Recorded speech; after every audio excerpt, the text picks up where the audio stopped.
La raison pourquoi je suis ici, la raison pourquoi je porte cet uniforme, vient de ce qui a été fait par mes prédécesseurs. Je suis le capitaine de vaisseau Hugues Canuel. Je suis né à Matane, en Gaspésie. Présentement, moi, je suis un officier de la guerre navale. Alors, je suis un officier dans la Marine royale canadienne. Les officiers de la guerre navale, ce sont les opérateurs. Ce sont eux qui conduisent les navires, ce sont eux qui opèrent les systèmes d'armement et ce sont vraiment les marins qui exécutent les opérations au sein de la plus grande marine. Deux raisons pourquoi j'ai décidé de m'enrôler dans les forces canadiennes. Premièrement, je voulais absolument éviter d'avoir un emploi dans un bureau de 9 à 5 pour le restant de mes jours. Et deuxièmement, je voulais découvrir le monde. Alors, très rapidement, après avoir regardé certaines options pendant que j'étais au secondaire, les Forces canadiennes sont devenues un choix très intéressant. Et au sein des Forces canadiennes, très rapidement, j'ai porté mon attention sur la Marine royale canadienne et sur tout le genre d'activités qu'ils font. Moi, j'étais un officier à bord de la frégate NCSM Ville de Québec, la journée du 11 septembre. Je me rappelle clairement, lorsque le deuxième avion a frappé la seconde tour, je me rappelle clairement d'avoir pensé « quelque chose se passe, nous allons aller quelque part bientôt à la suite de cet événement ». Nous ne savons pas c'est qui l'a fait, mais c'est bien sûr un acte de terrorisme et d'une telle importance que immédiatement nous avons tous réalisé que ça allait changer nos vies dramatiquement, très rapidement. La Ville de Québec ne s'est pas déployée outre-mer et est restée pour maintenir la sécurité dans les eaux territoriales canadiennes.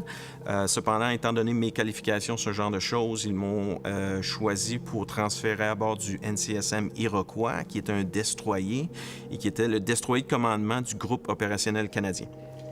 Les événements sont arrivés le 11 septembre.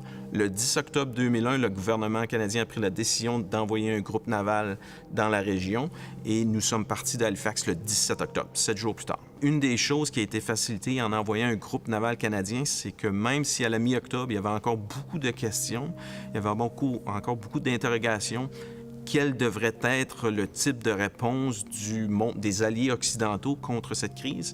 En envoyant un groupe naval qui a pris environ 3 semaines à se rendre là, ça donnait un autre 3 semaines pour vraiment penser un peu plus à quelle mission on allait faire et quelle contribution nous allions faire une fois nous étions rendus là-bas. Alors, les navires sont partis d'Halifax. Des officiers ont été envoyés en avion immédiatement dans les quartiers généraux sur le terrain afin de discuter avec nos alliés quelle serait la meilleure méthode ou la meilleure contribution que la Marine canadienne pourrait faire. Et une fois que nous sommes arrivés dans le théâtre d'opération, nous avions un boulot défini pour nous déjà. Et bien sûr, nous avions utilisé les 3 semaines de transit pour nous préparer pour cette mission. La situation de sécurité dans le Golfe, à cette époque, était un peu confuse. L'ennemi était au début un peu indéfini. Nous savions bien sûr que c'était l'ennemi numéro 1, si je puis dire, était le mouvement terroriste Al-Qaïda. Le numéro 2 était le régime taliban qui était au pouvoir en Afghanistan et qui permettait que le territoire afghan soit utilisé par Al-Qaïda pour préparer leurs opérations. Alors, ça a été très difficile au début de faire une étude pour essayer de voir qui était qui dans la région, qui posait une menace. Dans le cas de la marine, quels étaient les ports dans lesquels nous pouvions aller afin de nous ravitailler, de faire des réparations, ce genre de choses. Alors, une situation un peu confuse et énigmatique. Opération Apollo, pour moi, était ma première opération où l'utilisation de la violence était une nécessité et allait être inévitable. Lorsque nous sommes arrivés au début du mois de novembre, était à l'époque à laquelle la coalition allait envoyer des troupes régulières dans le sud de l'Afghanistan. Notre première mission a été de se joindre à ces navires afin de supporter leur défense, dans le cas du Iroquois, leur défense antiaérienne. Et quelques jours plus tard a été l'occasion où le gros des forces américaines a été transféré à terre pour se rendre jusqu'en Afghanistan. C'était une opération de surprise, alors ça avait été gardé très, très secret, mais ça a été exécuté très, très rapidement. Alors cette soirée-là, j'ai eu l'opportunité d'observer à travers le radar et visuellement un bal continu d'aéronefs et de navires amphibies de surface qui transportaient toutes ces forces à terre. J'ai vraiment ce soir-là réalisé l'impact que une marine de guerre peut avoir sur des opérations à terre et aussi le niveau à laquelle la marine canadienne avait été capable de s'intégrer si facilement au sein des opérations américaines et de la coalition. Et je dois avouer que ce soir-là, étant un jeune marin de peu d'expérience, vraiment, ça avait été un spectacle des plus impressionnants. 10 ans plus tard, j'ai été à Kaboul, en Afghanistan. J'étais au sein de l'opération Attention, rotation zéro. Rotation zéro, qu'est-ce que ça veut dire? C'est la rotation qui met la mission en place. Les objectifs de l'opération Attention répondaient à un changement de stratégie au sein de la coalition en Afghanistan, où la décision a été prise de transférer la responsabilité des combats et de la sécurité aux forces afghanes, alors que les troupes de la coalition se mettaient en retrait et donnaient leur support du point de vue de l'entraînement et du matériel. Et ça, au niveau de la police afghane et de l'armée afghane. Et c'est à ce moment, donc, qu'une fois on a établi la mission canadienne au sein de la mission d'entraînement de l'OTAN à Kaboul.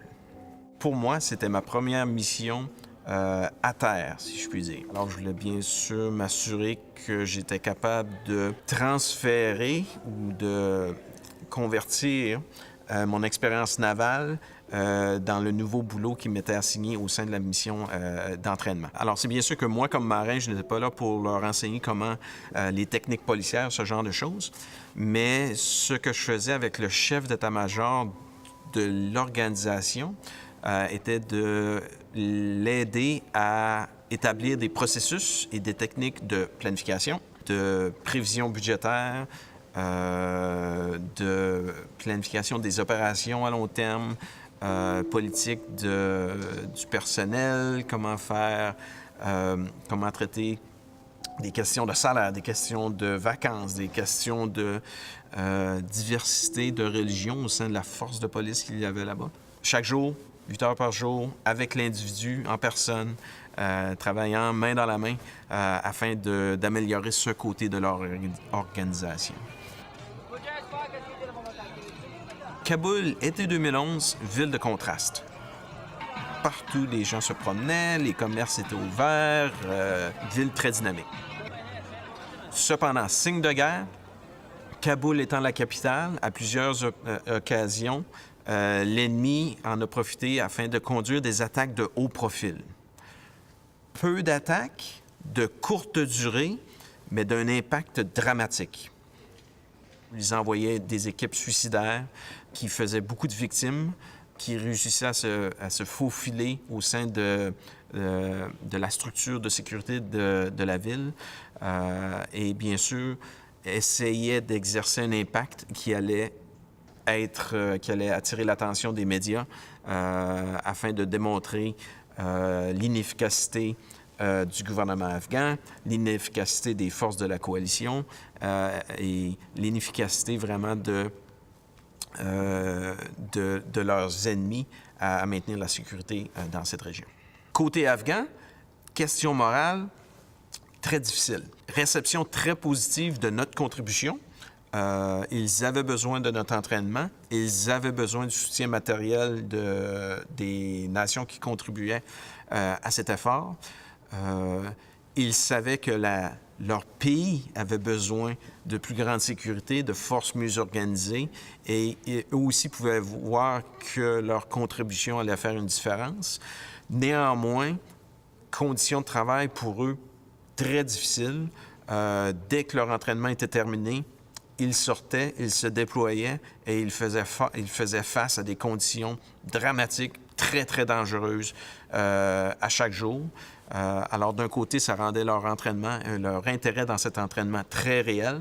Par contre, nous pouvions voir leur grande appréhension à se déployer et à aller faire face à l'ennemi. Le 29 octobre 2011, nous avons perdu le caporal-chef Baron Gruff, qui est mort pendant une attaque terroriste, qui a perdu la vie alors que l'autobus à bord duquel il se trouvait a été attaqué par un suicidaire.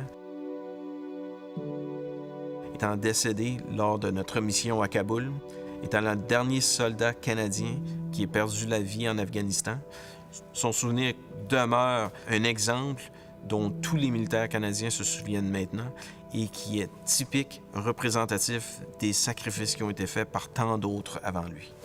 Le souvenir est fondamental pour définir d'où je viens, qui je suis et où je m'en vais. Le souvenir de ce qui est des sacrifices qui ont été faits par ceux qui sont morts dans les guerres passées, le sacrifice qui a été fait par ceux qui se sont dédiés au maintien de la paix, le sacrifice de ceux qui continuent de jour en jour, quel que soit leur emploi, opérationnel ou de soutien, continuent de me propulser, de me motiver et de me convaincre d'accomplir la mission qui m'est assignée.